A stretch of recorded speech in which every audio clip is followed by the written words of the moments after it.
It's our favorite time on Monday. It's when we go back to the table with Chef Bud Anderson. He's in mourning because the Ravens lost late last night. You have no idea, my friend. Hey, but you know what cures depression that's caused by football? What's that? Good food. Carnitas, yeah. Yeah, you just have some carnitas. Now, this is a recipe you have not done here. This is quick, easy carnitas. Anybody can do this for dinner tonight. Yeah. And the best part about this is a lot of people use a pork shoulder or a pork butt.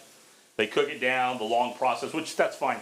I like to use like a pork. I'm kind of like the unofficial king of pork tenderloins and pork loins because I do a lot of them. Yeah, you do. So what I'm doing here is we're using a pork loin, cut it into pieces. I've hit it with some chili powder, some cumin, a little bit of cayenne, probably a lot of cayenne because of you and I, and then some garlic, salt, and pepper. Okay.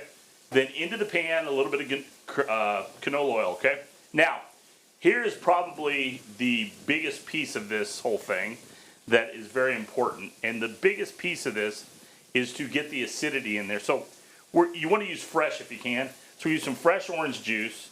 Now, Andy, this is going to be your big part, okay? Okay, what do you got? And what we're trying to do is we're deglazing this pan with some citrus, and we're going to scrape on the bottom of the pan and get what? What are we going to get, Andy? Well, we call it fond. Yes. Those of you at home may call it all the goodness. They call it brown, the brown stuff at the bottom. Man, that is just that's where all that flavor resides. Yeah. And so that citrus is going to pull it right on up. Any liquid though. This acidity going, any liquid will. But the big part about this is, and you're kind of doing 2-to-1, two orange to lime, and then you're just going to get the juice in there and let this cook a little bit further. I'm going to stir it up a little bit. But the big thing to this is kind of the process of braising it, kind of like helping it soften a little bit, because you're kind of doing the dry heat first, and then you're getting some liquid into it. So you literally just took a loin, and you cut it up into like little pieces, nickel-sized pieces. What's funny is my wife was going to do pork chops the other night. She said, "I'm going to buy some pork." I said, "Just let me buy a loin." I'm telling you, folks, if you eat pork chops at home, buy a loin and just cut them off. That's all it is. That's all it is. And people spend a lot of money on chops when you can just go cut it yourself.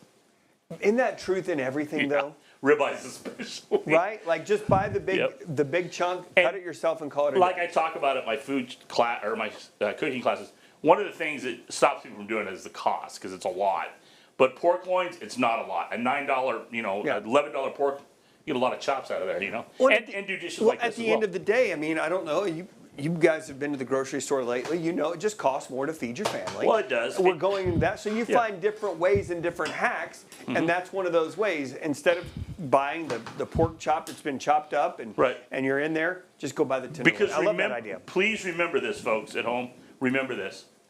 Whenever there's a piece of meat that someone's put a knife to, it's going to cost you more money. It's been fabricated. It's just how it's life in general. Well, it's like salmon. When people are like, well, I don't like to buy salmon with the skin on. And so they pay a lot more per pound to get that done. When in essence, if you just take that, tell them, Andy. Well, you just take the salmon, you flip it over, you pour like steaming hot water over the top, and that skin just peels right off. That'll save you some money. Whenever I do skin on salmon, I always put it on the grill on the skin side first. Let it cook, run my spatula on there, it peels right off. Comes right off. Yeah, so, I mean, it's the same thing with this pork. It's the same thing with this pork. And that's one of the reasons I did pork today was because beef is going through the roof. And so this gives you an opportunity to have something that's very cost effective. Yeah.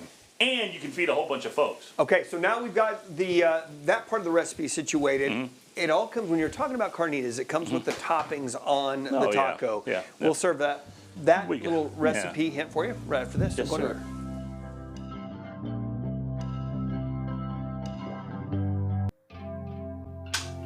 Welcome back to the table, everybody. Chef Bud Anderson, we've already talked about this wonderful carnitas recipe and the seasoning that you put on it. But what really makes it is some of the stuff that we're going to be topping it with. And you got us a couple of options here. Tell me about Yes. Okay. So like Andy said, one of the big things about anything like this, especially when you're doing it for your friends and family, is to give them a lot of options. Okay. The pickled onions are always, just a quick pickle on those. Those are always fun. They give you kind of a nice tangy. Yet and a little bit of heat, with them. And you did a base of like just some cabbage, right? Yeah. Actually, now I'm not going to swear this week like I did the last week, but that's just a coleslaw, an angel hair coleslaw. Just easy, and then a pico de gallo. Yeah. But what about it? It's got radish in it. Now, and again, I like to have, you know, we taste and we feel the crunch of a radish, and it's got a peppery vibe to it. Yeah, that's why I'm all about anytime I can work a radish into Listen, a recipe. I'll tell you something that I'll tell you why I like this recipe so much. Tell me. And I'm actually, honestly, I'm not a big carnitas guy, and people love them, and I'm not saying they're bad or good, I just don't eat a lot of them. But I'll tell you what, I like this a lot because that's why I like tenderloin or pork loin so much, is because they have this nice blank canvas. I can do whatever I want to it. And he already had a bite with the seasoning on it, and the seasoning's fantastic. And honestly, the little trick you did at the end with the citrus, the orange, and the lime, I think that added a lot to it. That acidity helps a lot. It brings that spice of it down, because you and I like, you know, it's kind of, if we ain't sneezing, we ain't seasoning. That's right. And then to add all these fresh ingredients to it makes a huge difference. I mean, first of all, they're beautiful. The color of them is fantastic. This one here with the radishes on it's a showstopper. Anyways, so the radishes, I want to talk a little bit about the radishes.